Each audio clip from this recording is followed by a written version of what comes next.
Selamat malam semua di episode ke-12 Pobia, podcast bincang bisnis asik. Dan hari ini saya ditemani oleh Mas Suluh Wahyu Pambudi gitu aja. Mohon dikoreksi kalau salah saya menyebutkan. Karena nanti beliau ini adalah pengusaha sekaligus apa Mas ya? Praktisi juga, pengusaha juga, suka ngopi. Biasa kalau di luar dipanggil time kopi. Di luar dipanggil Gus. Mas Suluh Wahyu Pambudi. Beliau adalah owner dari Ilhami Corpora. Nah, Ilhami Corpora sendiri kalau saya lihat di Instagramnya sih, nanti akan lebih jauh akan dijelaskan bisnisnya, brandnya apa saja. Cuman yang saya tahu, saya lihat di Instagramnya ada bimbingan Ilhami. Di bawahnya ada itu. Nanti selanjutnya akan dibahas lebih banyak nanti lewat obrolan kita. Sebelum itu kita kasih aplaus yang meriah untuk beliau. Suaranya ada ratusan di belakang yang nonton, Mas. Ada banyak yang nonton channel ini, Mas. Mas Suluh sehat? Sehat. Alhamdulillah. Alhamdulillah bisa hadir. Saya mengundang beberapa minggu yang lalu dan alhamdulillah belum menyempatkan hari ini untuk bisa. Kita temanya sebenarnya ngopi, Mas. Oh, iya, bedanya ini. kalau ngopi kan di luar Nggak disyuting. nggak disetting. Sekarang ngopinya lebih terarah karena nanti akan dibalut dengan obrolan-obrolan All about Africa. Sponsornya nanti sebutkan di belakang aja, Mas. Lagi sibuk apa sekarang, Mas Suluh? Saya kira semua pengusaha sekarang sama ya. Mencari kesibukan.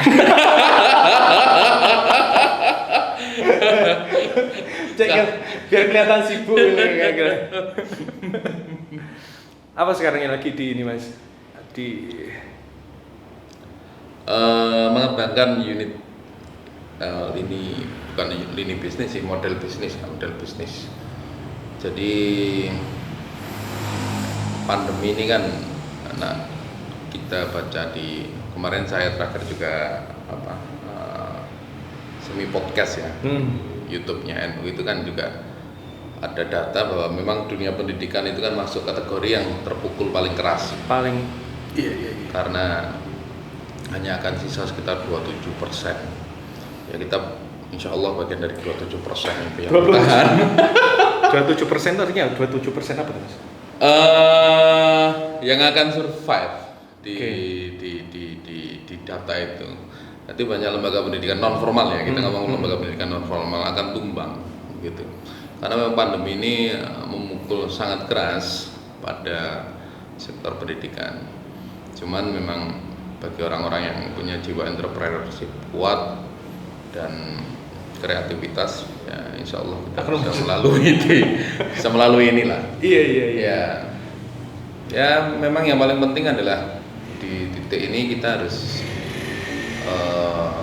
kreatif mengembangkan market ya. Jadi seperti yang sering disampaikan Bapak Marketing Indonesia ya, Pak Hermawan Kartajaya. Okay. Jadi kan melawan VUCA itu kan harus dengan damu ya, harus discovery, adventure, harus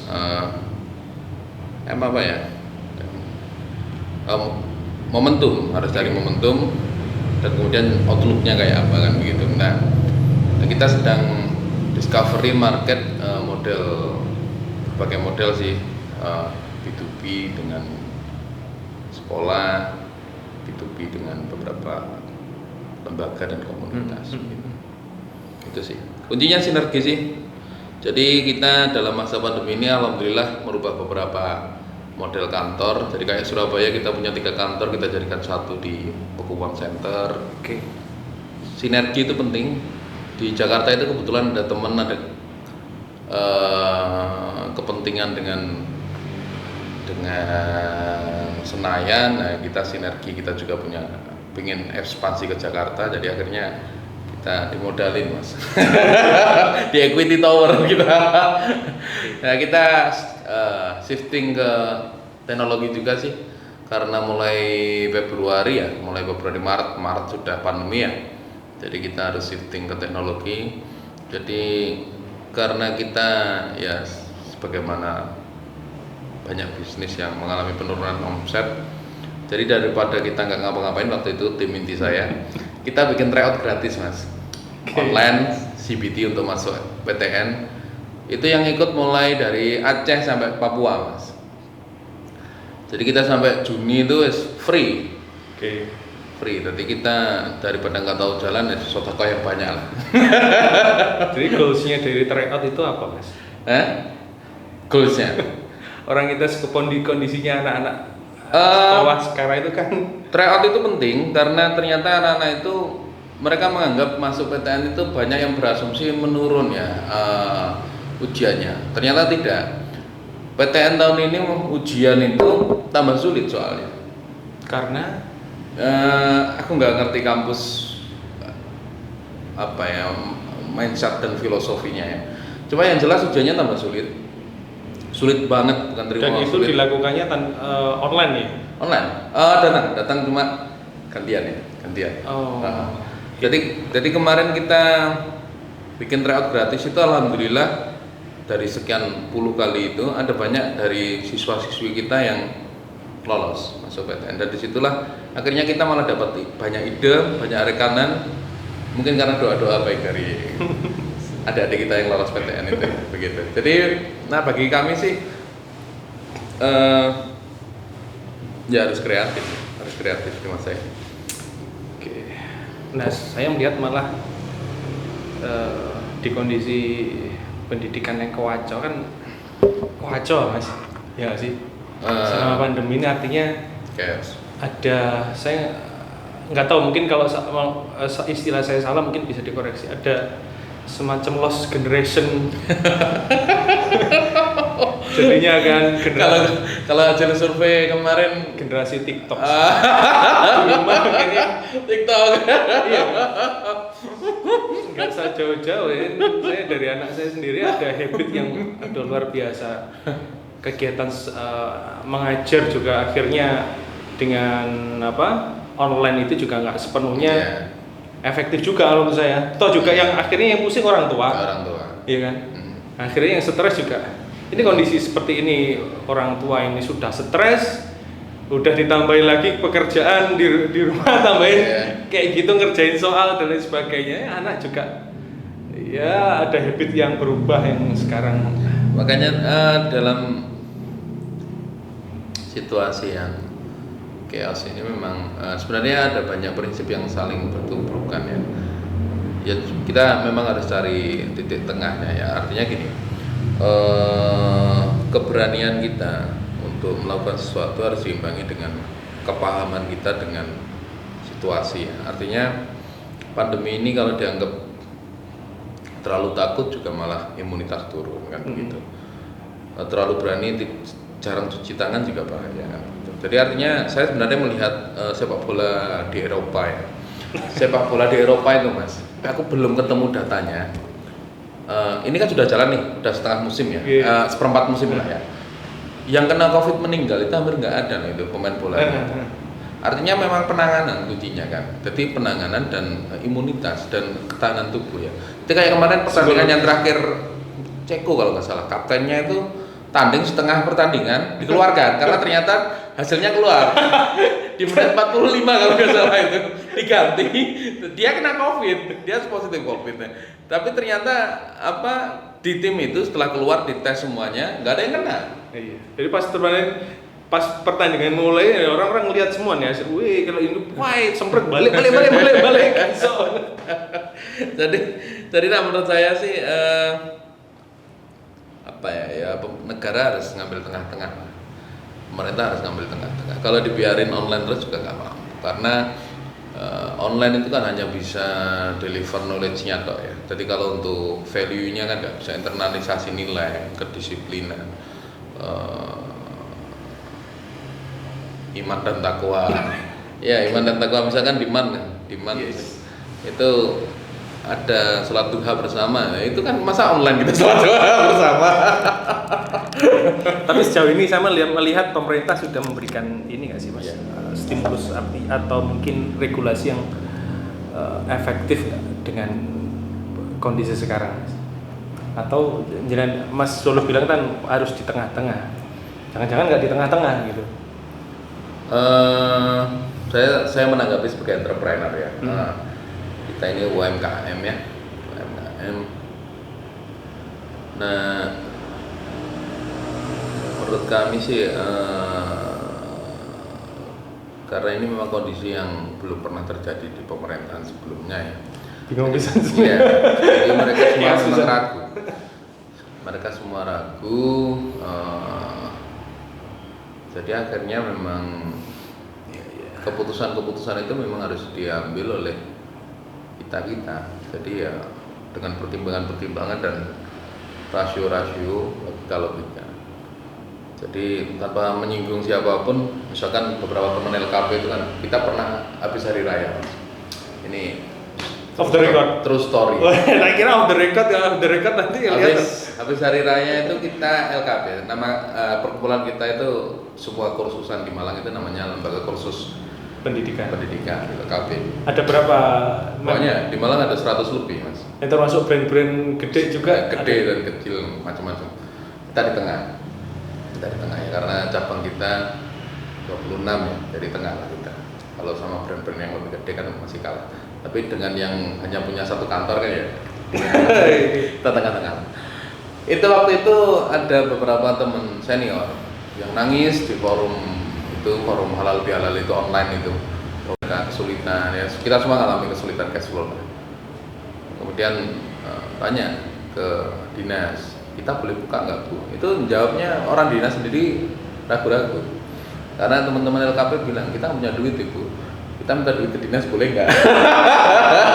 Dan jawabannya pulsa. Kalau pulsa ada gratis. Itu kan sudah dari kita duit nggak butuh pulsa. Kalau ada duit bisa beli pulsa. Pulsa nggak bisa jadi duit. Sisa pulsa kebetulan saya lagi ambil pasca ya, itu saya dapat juga sisa pulsa itu 45 giga, buat apa gitu. Udah bisa diduitkan Mas Harimau mah. Jangan gitu, orang yang dulu pernah ada case nggak sih, pulsa itu malah orang yang dapat itu nggak butuh dapat juga. Didaftarkan Mbak. Ya makanya orang sekarang udah bosen dengan ya, artinya memang kembali lagi butuh pemasukan, ya kan? Kalau pulsa aja ya ngatasi. Terus Mas, ternyata hasilnya juga tampak. Jawabannya tengah. Sebenarnya pertanyaan yang sama pernah disampaikan oleh waktu itu sahabat saya Gus Daniel dari Pondok Luhur ya. Ini cerita saya. Gus Daniel itu habis hari raya itu 2 minggu kalau nggak salah, 14 hari setelah hari raya itu kan masih semi tegas ya, pasca PSBB segala macam.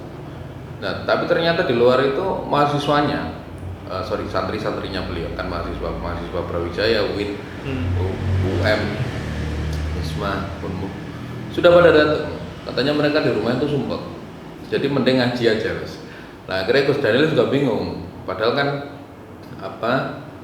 waktu itu pemerintah masih begitu ketat ya. Akhirnya difoto, dikirim ke Pak Wali Kota. Wali Kota ini gimana solusinya?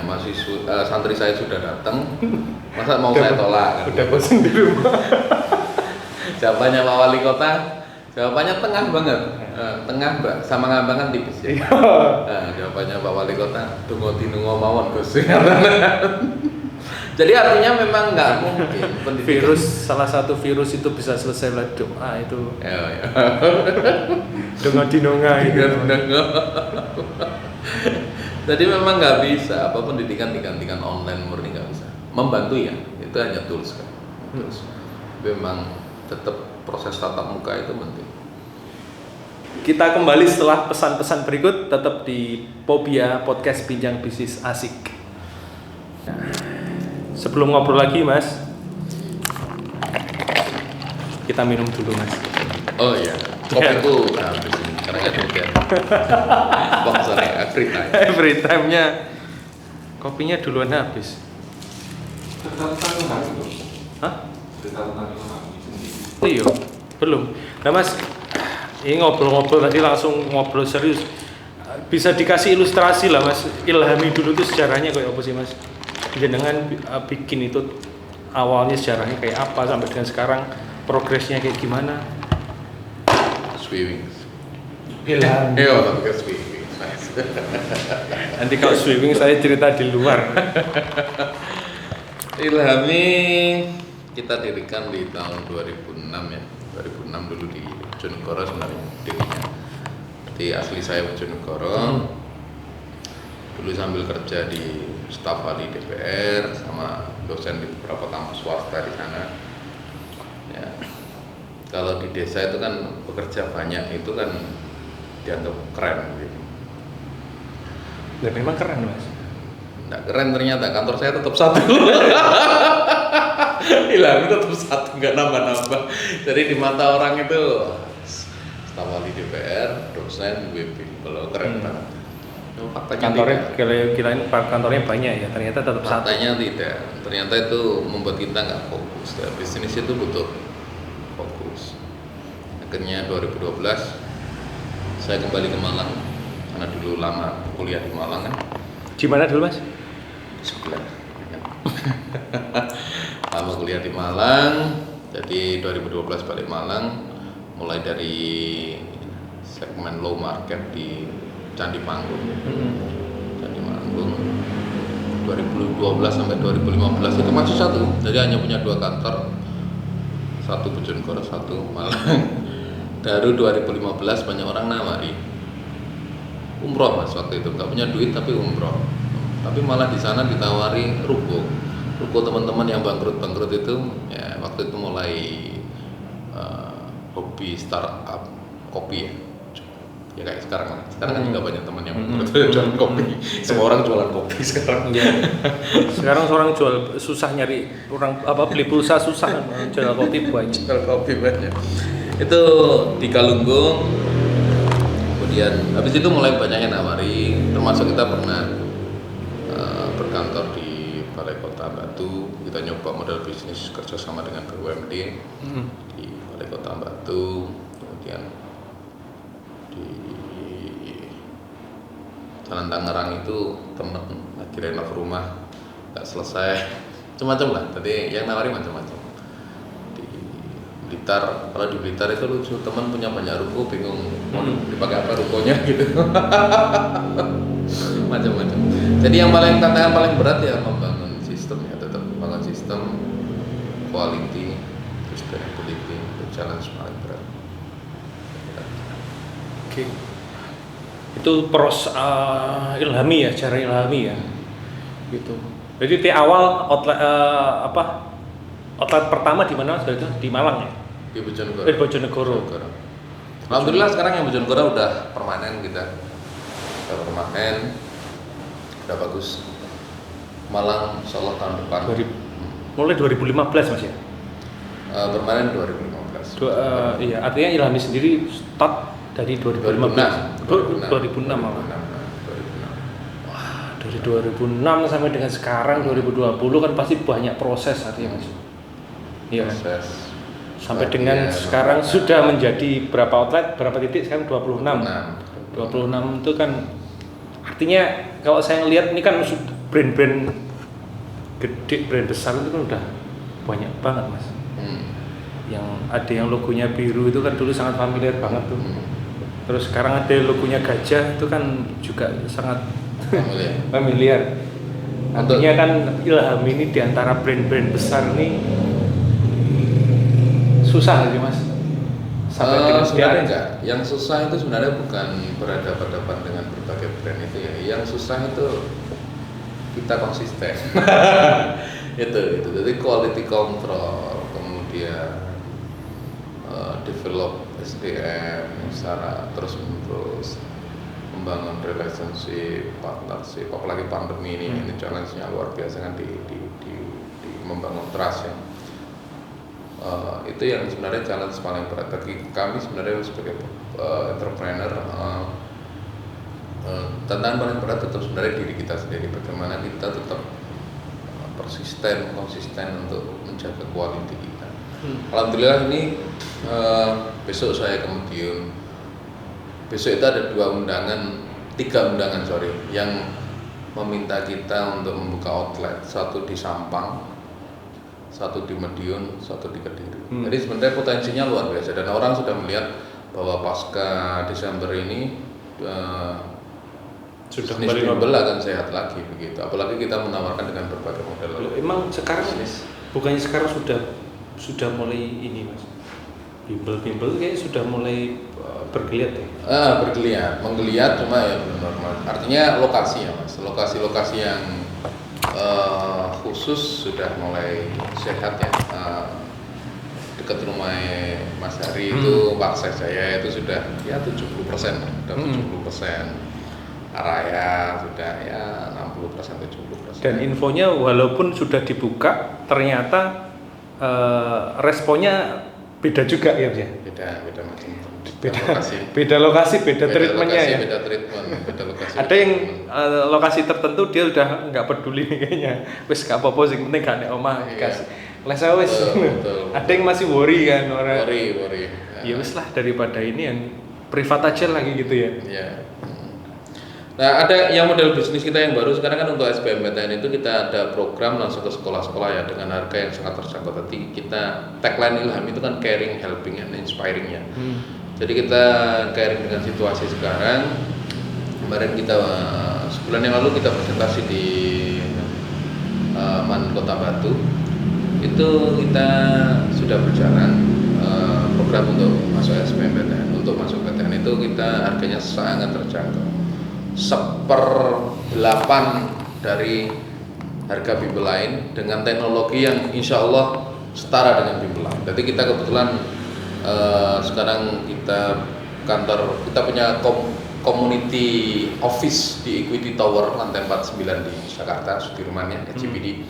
Itu kita alhamdulillah di sana itu banyak teman-teman startup teknologi yang cerdas dan mau bundling dengan kita jadi artinya kita punya kelebihan pengembangan SDM ya. Nah, pengalaman mengelola SDM, tantangan segala macam yang bagi mereka itu mereka nggak punya, kita bareng. Masuk yang di Bekuan Center juga begitu. Tim saya di Bekuan Center maupun di Equity itu secara ekosistem karena kompetisinya bertemu dengan sekian banyak pebisnis dan kantor internasional ya. Jadinya mereka cepat sekali belajar. Jadi yang tadinya bahasa Inggrisnya pas-pasan, jadi pintar bahasa Inggris karena di sana banyak orang pakai bahasa Inggris kan dalam berkomunikasi. Nanti yang paling lambat bahasa Inggrisnya tetap bosnya. Karena jarang kantor di sana. Iya, enggak apa-apa. Itu juga sampean kan juga jarang untuk diteknis kan. Iya. Jadi yang model bisnis ini Mas itu kenceng banget. Tadi kemarin kita masuk ke Tulungagung hampir 80% sekolah di Tulungagung sudah kita masuki, SMA, SMK dan MA itu semuanya tertarik. Langsung Pasuruan kemarin sudah tryout gratisnya 1 sekolah penuh SMA, 2 Pasuruan sudah jalan. MA bilingual Batu minggu depan. Setelah tanggal 9 kayaknya semuanya sekolah sekarang itu lagi wait and see karena ada pilkada ya. Jadi mereka takut tryout gratis yang kita lakukan itu ada urusan dengan pilkada, begitu aja sih, waspada. Cuma dan padahal nggak ada sponsor dari situ. Nah, cuma kan mereka juga jaga-jaga ya karena kelas 12 kan sudah pemilih pemula ya. Jadi mereka jaga-jaga. Cuma bagi kami ya sudah nggak apa-apa. Jadi pasca tanggal 9 itu kita sudah punya jadwal banyak sekali Mas. Jadi kita bikin tryout gratis SBMPTN itu sampai Januari.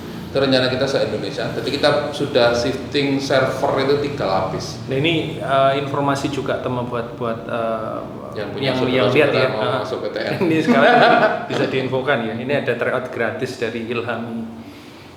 Silahkan dimanfaatkan. Tanggal bulan berapa Mas? Desember tanggal berapa? Jadwalnya bebas. Nanti kita share aja linknya. Jadi jadwalnya bebas mulai Desember sampai Januari. Jadi kita menyadarkan adik-adik yang mau masuk PTN ya, pandemi ini ujiannya tambah susah ya. Jadi jangan menganggap lebih mudah. Jadi prepare dirimu dengan lebih baik. Nah, cara paling enak ya pakai data ya, artinya adik-adik harus ngetes dirinya, kita lihat nilainya berapa, di situ nanti keluar kan nggak lulus parameternya susah kayak apa sih Mas? Biar mungkin juga tahu juga nih. Ini kan sudah hampir 1 tahun loh ini nggak ada aktivitas, cuma di rumah. Dihadapkan dengan tes yang lebih sulit kan, apa gak tambah ngeluh? Kemarin kita ngobrol dengan guru-guru di MA Kota Batu itu, Man Kota Batu itu kepala sekolahnya S2-nya Matematika ITS, wakil kepala sekolahnya juga S2-nya ITS. Itu beliau-beliaunya bilang bahwa guru biasa dikasih soal SBMPTN tahun kemarin pasti kesulitan. Karena itu upgrade nilainya. Kalau ini kami yang mengerjakan Mas katanya, karena beliaunya kan S2 ITS ya. Kami nggak memimpin sekolah, kami yang ngajar jadi benar-benar challenging. Bisa dilihat nanti di Instagram kami untuk beberapa contoh soal yang dibimbel oleh kami ID ya, bisa dilihat. Dan kalau nggak salah kan infonya dari Pak Menteri ini kan Januari sudah mulai masuk. Alhamdulillah. Jangan yakin ini sudah benar-benar mulai. Gini, kalau kita mau bicara sejarah ya, 100 tahun yang lalu juga ada pandemi ya. 100 tahun sebelumnya juga ada pandemi. Artinya keywordsnya kan tetap di treatment dan di imunitas ya. Kemarin secara tidak sengaja saya itu nonton film Cina, White Hair itu juga ada wabah ketika habis perang. Nah, itu ternyata memakai masker itu memang setiap terjadi wabah pakai masker gitu. Jadi artinya bagi kami pegiat pendidikan itu kan sudah dilakukan Mas. Iya harus dilakukan, ya harus masuk. Nah, menurut saya harus masuk karena kalau nggak dilakukan anak-anak jadi semakin nggak berkembang, value-nya kan nggak bisa ditanamkan. Dan loss itu bener-bener ya. Lost doll ya. Lost doll. Saya melihatnya selama hampir 1 tahun ini apa sih Mas yang kira-kira fenomena anak didik. Sama kan Mas Solo kan yang hal yang digeluti kan pendidikan. Ya kan? Selama 1 tahun ini saya memperhatikan pola anak itu kayak apa sih sekarang?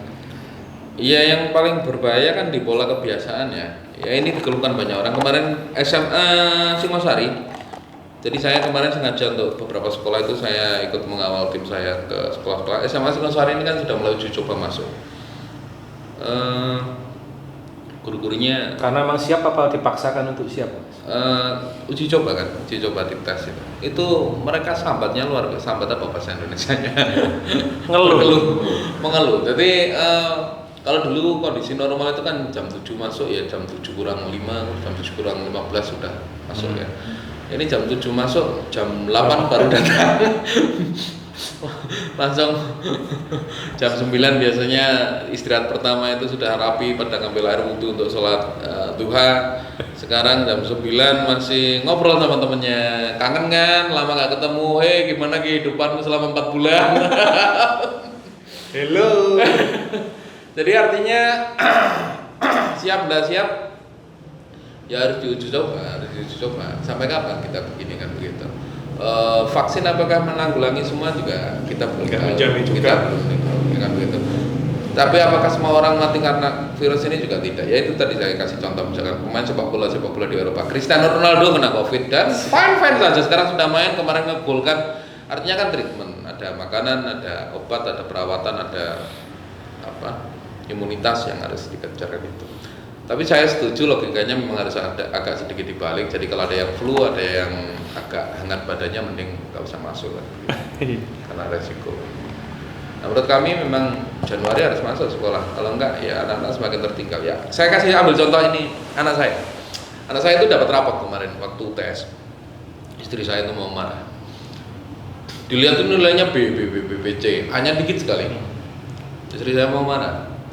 Saya bilang, ayo kita. Sorry Mas, belum ya. Dapat nilai BB itu ujian sendiri atau orang tua?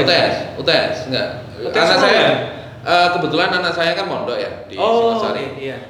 Jadi mereka tatap muka terbatas kan, Jadi ditunggu gurunya ujian di pondok sekelas 9 orang kalau nggak salah.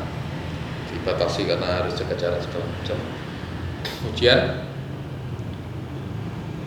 keluar nilainya BPC hanya jarang.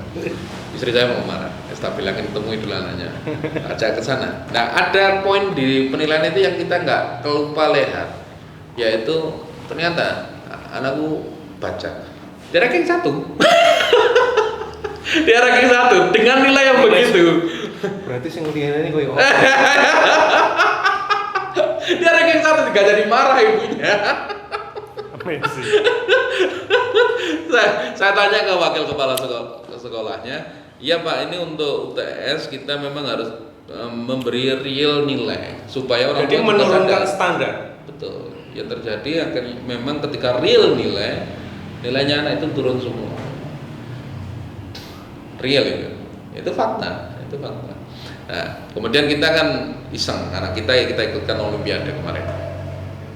Kelas 9, kelas 3 SMP ya, kelas 9, kelas 8, kelas 7. Anak saya kelas 7. Satu-satunya kelas 7 yang ikut olimpiade itu, olimpiade MIPA. Itu anak saya. Kelas 8 beberapa orang, kelas 9 beberapa orang. Olimpiadenya ini jadi satu angkatan. Gitu. Jadi dicampur. Olimpiade MIPA. Ya karena saya bos bimbel, saya kirim staf saya kan ngajari anak saya. Ikut olimpiade. Nggak ada yang masuk 10 besar Jawa Timur. Nilai tertinggi dari olimpiade itu di sekolah itu anak saya. Padahal yang lain itu kelas 9, kelas 8. Bisa nggak dibayangkan? Jadi artinya yang lain disupport hanya guru melalui online. Anak saya kirim pengajar ke sana. Tetap tingkat keberterimaan ilmunya tetap nggak kayak Beda. Iya, tetap muka. Saya sendiri waktu itu saya tegur juga, kamu kok nggak masuk 10 besar sih? Sudah usaha ya, cuma aku nilai nomor 1 loh ya. Jadi aku bangga sih karena sama yang kelas 9 sama kelas 8 dia masih yang tertinggi gitu loh. Itu ada 10 orang dari sekolahnya itu, dia nomor 1 gitu loh ya, keren banget sih. Walaupun dengan nilai seperti itu Iya. ya. Cuma artinya memang mengalami penurunan. Cuma saya bilang ke anakku, nanti kalau ada olimpiade lagi, saya siapkan stafnya ya yang lebih banyak. Kalau kan belum tentu yang lain punya kan gitu.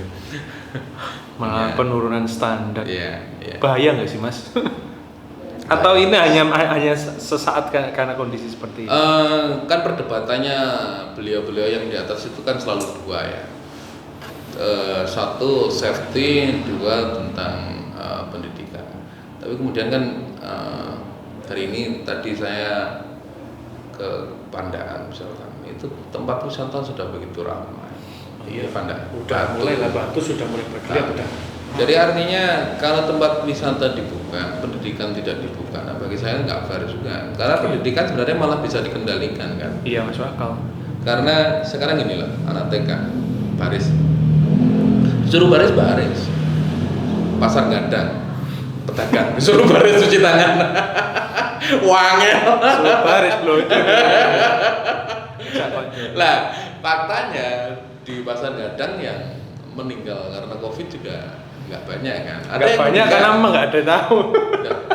kan nggak banyak. Artinya yang ngangkut apa itu beras segala macam yang berjibaku di situ, yang fisiknya bagus, stamina-nya bagus kan sampai sekarang Mas Hari masih sehat-sehat ya. Sehat-sehat itu Ya, motongi. karena badannya makanya Iya. Apa kita perlu ngangkuti beras?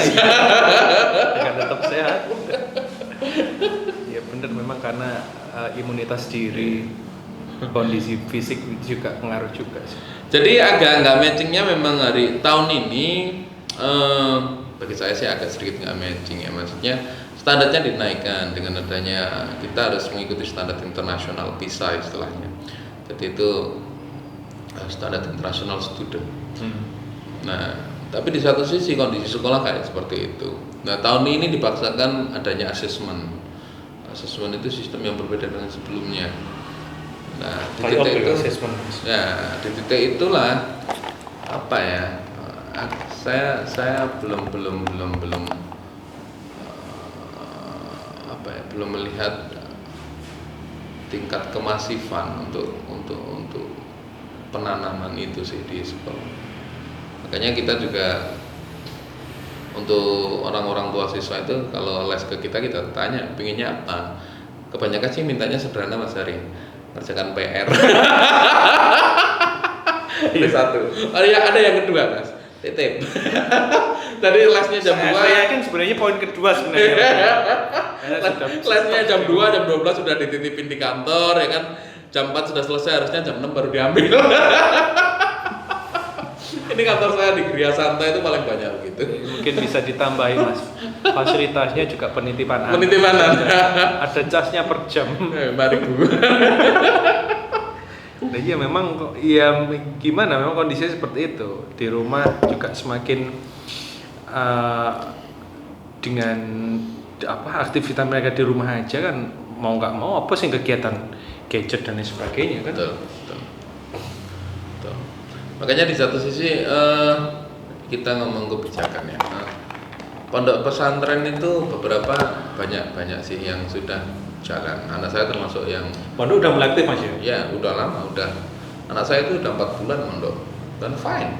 Karena ya tergantung orang tua memilih ya. Saya kan memilih pondok di Singosari itu karena tempatnya luas, terbuka, banyak mataharinya. Saya bilang anak saya, kamu harus sering berjemur. Langsung saya ikutkan taekwondo. Jadi dia ikut ekstranya itu keren. Tak suruh kombinasi. Tadi kognisi sama ilmu agama sama psikomotorikmu harus imbang. Jadi dia ikut taekwondo, dia ikut apa ini namanya? Ngajinya itu, tingginya itu, sama dia ikut olimpiade. Jadi kognisi dapat, ngajinya dapat, fisiknya dapat, komplit gitu. Begitu. Jadi artinya fine dia, fine.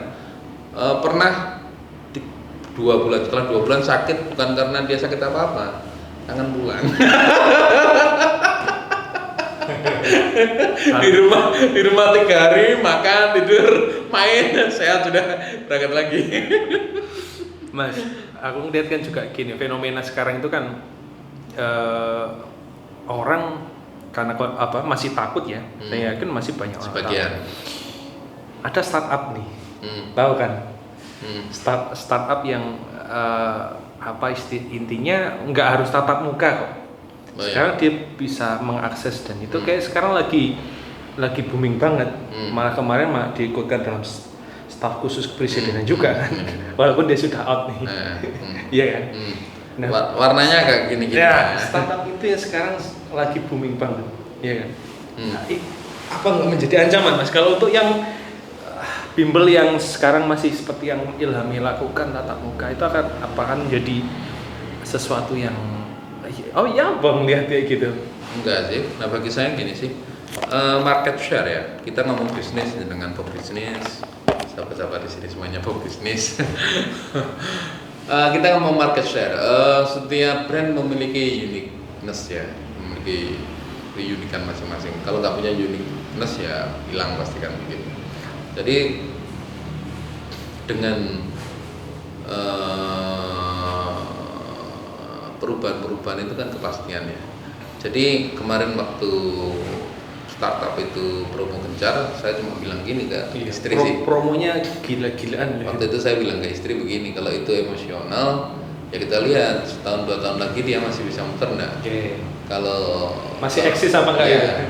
Kalau setahun 2 tahun lagi dia sudah nggak muter, berarti dia kemarin itu emosional karena kejadian-kejadian di luar bisnisnya kan begitu.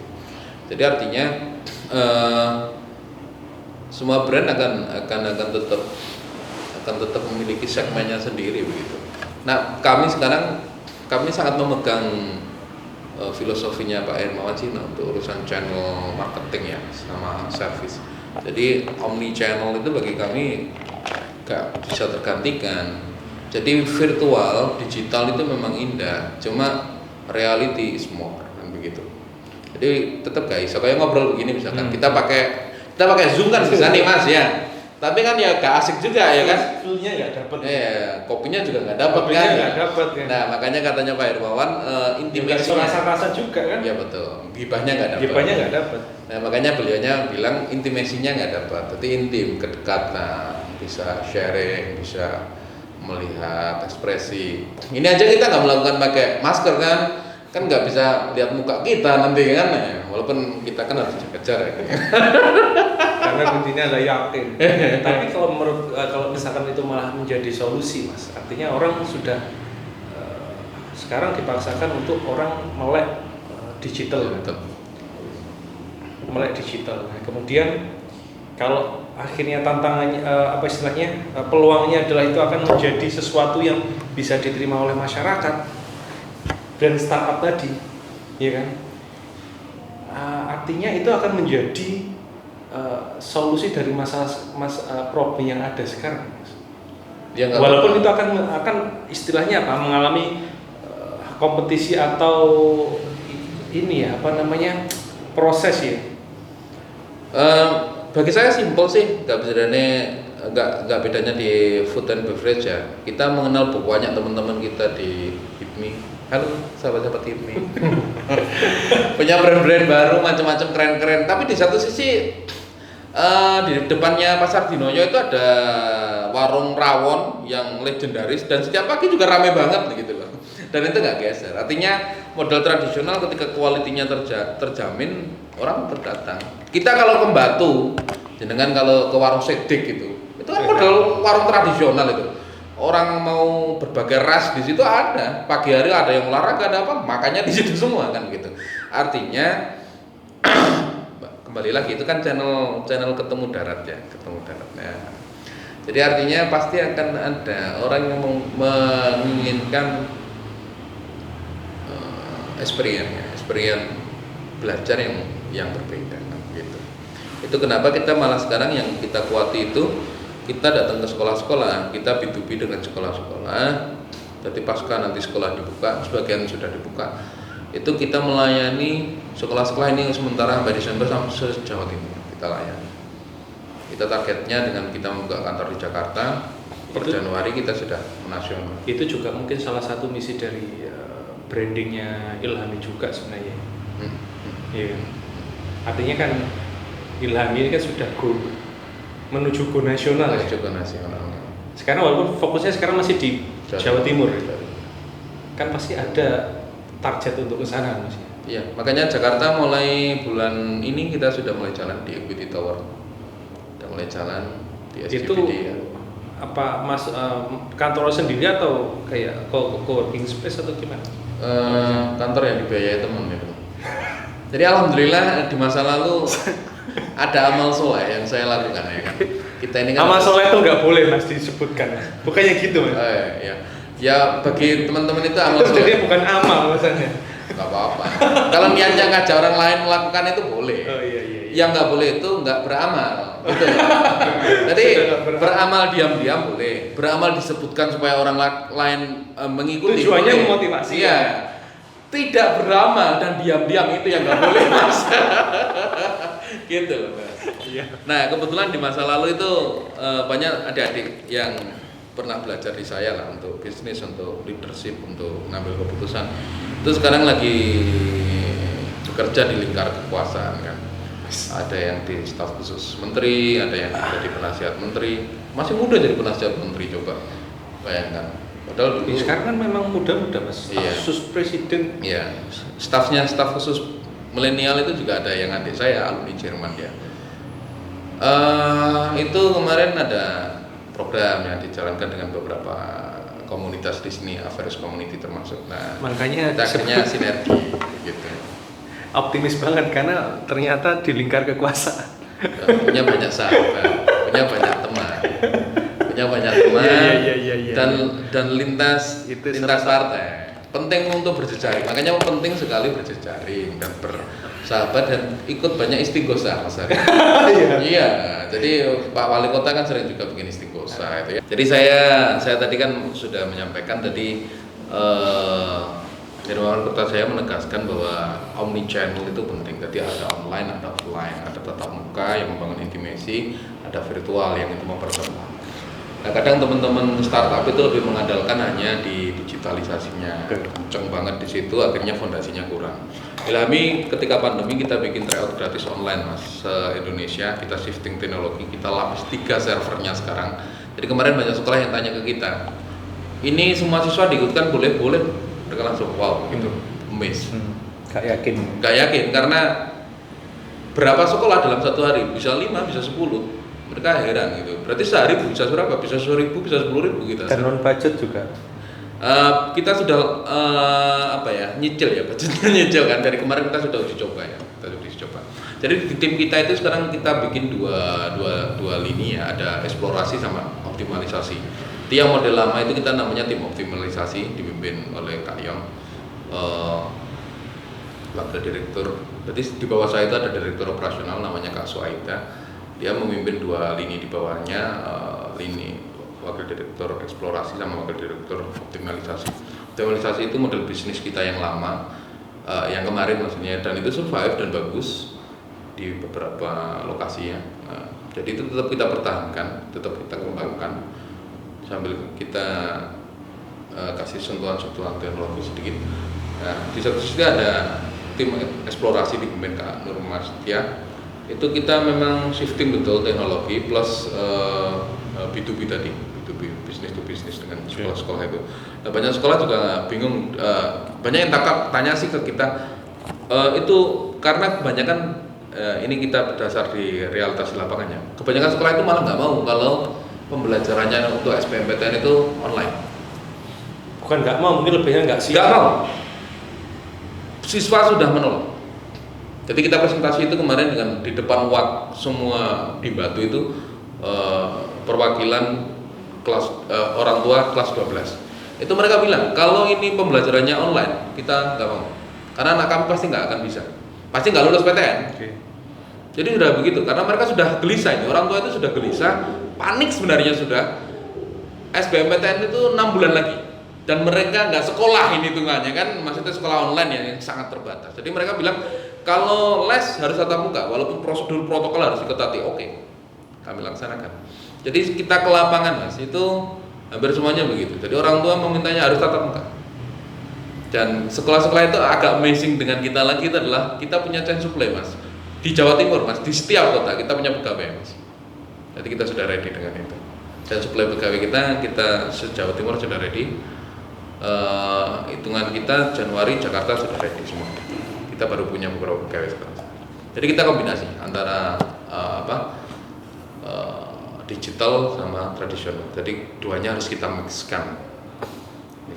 Ya sebagaimana kopi tubruk tetap akan lebih enak daripada kopi susu. Bagi menurut penyuka ya. Tubruk. Nah, rokok ya kan tetap disebut salah satu rokok paling enak kan begitu. Padahal itu sangat tradisional ya kan. Rokok baru sekian banyak ya kan. Begitu. Menurut marketnya dia. Yeah. Dan tetap paling kuat kan, salah satu paling kuat kan. Yeah. Tetap nomor 1 di rokok kretek kan. Tidak semua background keluarga memiliki teknologi, itu satu. Kedua, tidak semua orang tua punya waktu untuk dampingi anak ya.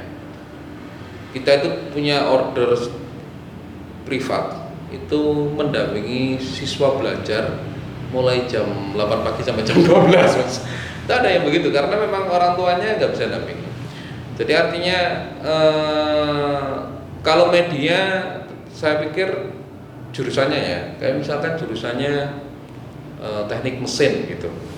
Mari kita bongkar mobil ini secara online. Apa bedanya dengan nonton di YouTube?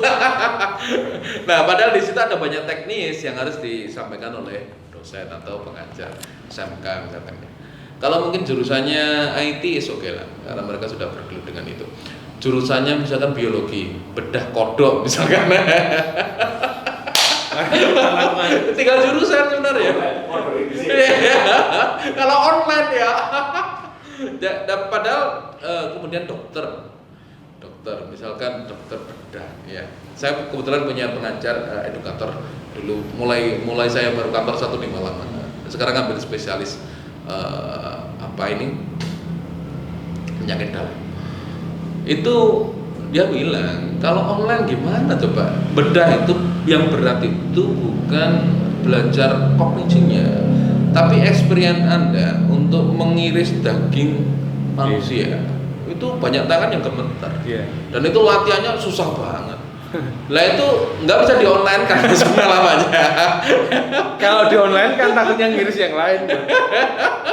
Langsung kalau ada kasus beneran, oke. Saya berdasarkan dari itu Orangnya pendarahan kan, sudah pendarahan ini harus segera di. Kayaknya YouTube ini. Coba kita ulang. Lah itu kan tidak bisa.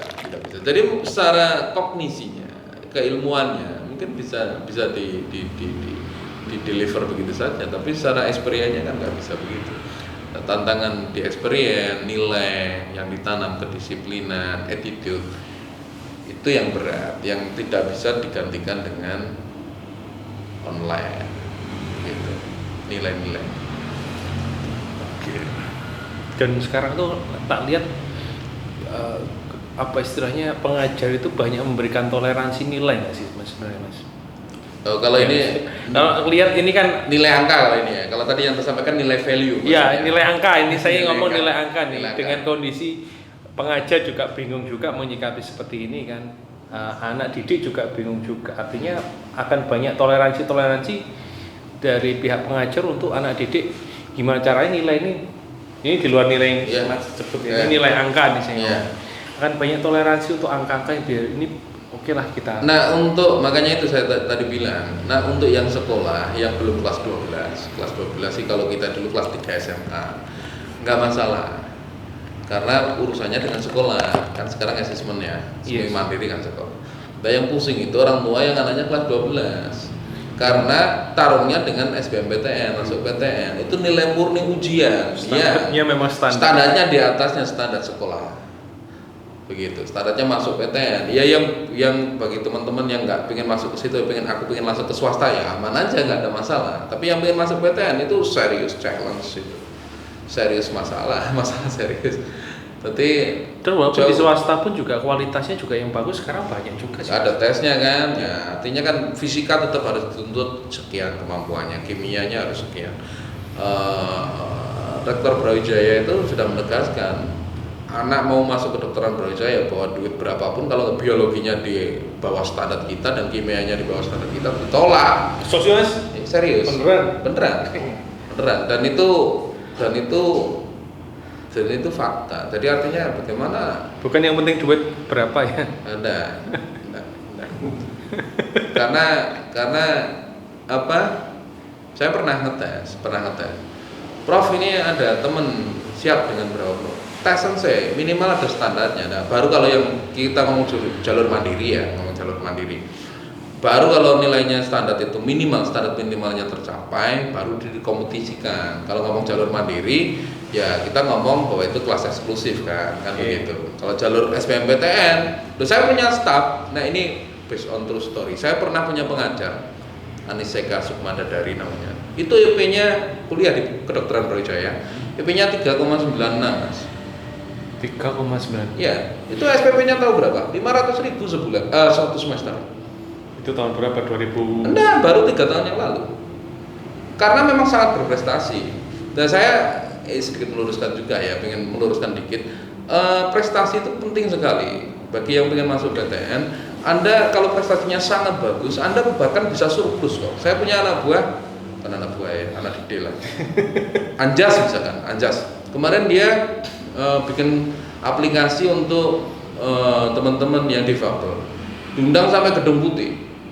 Luar biasa. Surplus dia malah dapat dukungan dari kampus. Padahal dia awal masuk itu jalur mandiri yang harus biayanya eksklusif, agak mahal. Tapi ketika sudah masuk dia berprestasi, sudah berubah. Kampus yang akan support balik. Artinya kondisi apapun jangan terjebak pada gosip-gosip murah bagi saya sih, bahwa ini begini, ini begitu. Fokus saja, kamu punya kompetensi, kamu punya kualitas, kamu punya prestasi, pasti kamu akan dapat sesuatu yang berbeda. Kan begitu. Saya aja belum pernah ke Gedung Putih. Dia udah pernah. Gedung Putih mana? Ini belakangnya. Jadi itu sampai wali kota tuh Gedung Putih pulang dari Amerika itu sampai menteri itu rebutan jadwal. Kan dia masuk hitam putih, masuk macam-macam, mana caranya TV itu pulang itu Menpora waktu itu masih Mas Imam Nahrawi ya. Mas Imam Nahrawi itu pulang dia dapat apresiasi dari Imam Nahrawi, dapat apresiasi dari sekian banyak RRI, wali kota Malang, gubernur. Jadi kampus PTN memudahkan untuk bisa punya bahasanya bendera ya untuk berprestasi. Oke Mas. Dan ekosistem. Boleh ngasih message buat teman-teman atau siswa atau mahasiswa atau orang tua yang lagi nonton channel ini Mas? Apa yang harus disiapkan untuk sekarang? Nah, menurut saya sih kuncinya pendidikan itu kan karakter ya. Karakter itu dibangun dari kebiasaan. Nah, kalau pendidikan kita nggak ada interaksi fisik ya itu susah dilakukan. Jadi artinya itu kenapa anak pertama saya taruh pondok. Waktu itu sudah masih banyak perdebatan. Saya bilang kalau pondoknya buka saya masukkan. Nggak beresiko masuk. Resiko ya kita bilang aja itu perdebatan ya. Artinya keyakinan dengan ilmu kan harus seimbang. Saya yakin bahwa dengan sering berjemur dan berolahraga dan makan yang sehat akan sangat membantu. Dan alhamdulillah sampai sekarang kan faktanya fine aja. Dan alhamdulillah ketika saya lihat teman-teman anak-anak teman saya yang nggak mondok di rumah sekolah online aja jauh. Ya, bagi saya pribadi loh ya, anak saya hampir hafal juz 30. Neng omah nggak mungkin itu Mas, paling banter main HP ku terus, main komputer terus. Langsung struktur tubuhnya karena ikut break. 1 menit. Tinggal 1 menit. Ya, message closing untuk hari ini Mas. Itu tadi ya. Jadi apalagi Mas? Jadi tetap berjuang. Kalau pengusaha pengusaha. Ini orang tua stres, anak stres. Apa yang harus biar mereka siap untuk ketika Pak Menteri ini ngomong Johannes udah ready untuk tatap muka ini? Sebenarnya Nusa Tenggara Timur itu mulai 3 bulannya lalu ya sudah bukan melawan sih ya, sudah statement gubernurnya bahwa mereka akan tetap muka karena daerah mereka aman kan begitu. Jadi artinya sebenarnya kayak Malang sendiri, saya pernah menyampaikan ini ke DPR RI yang sekarang lagi nyalon bupati di kabupaten. Itu saya statement keras sekali bahwa Kabupaten Malang misalkan Pujon, berapa sih datanya yang kena COVID di sana? Nah, kecil sekali kan. Sumawe Sumatera Wetan, Sumber Mancing Wetan. Berapa sih yang kena kan begitu? Artinya nggak masuk akal lah anak-anak di Pujon, di Sumawe online itu. HP aja nggak punya. Tinggal wedus Mas HP ini. Dikasih kuota nggak ada HP-nya. Mas antri sama siapa? HP-nya cuma 1 misalkan. Untuk para entrepreneur di luar sana, Mas Hari dan teman-teman. Don't give up ya. Siap. Stay strong. Oke, buat teman-teman, sekian episode 12 ngobrol kita dengan Mas Suluh, owner dari Ilhami, dan nantikan di podcast selanjutnya dengan bintang-bintang tamu yang luar biasa. Selalu di podcast Bobia, podcast bincang bisnis asik, dan jangan lupa like, comment, dan subscribe di bawah. Sampai ketemu di episode selanjutnya. Terima kasih Mas Suluh. Jos.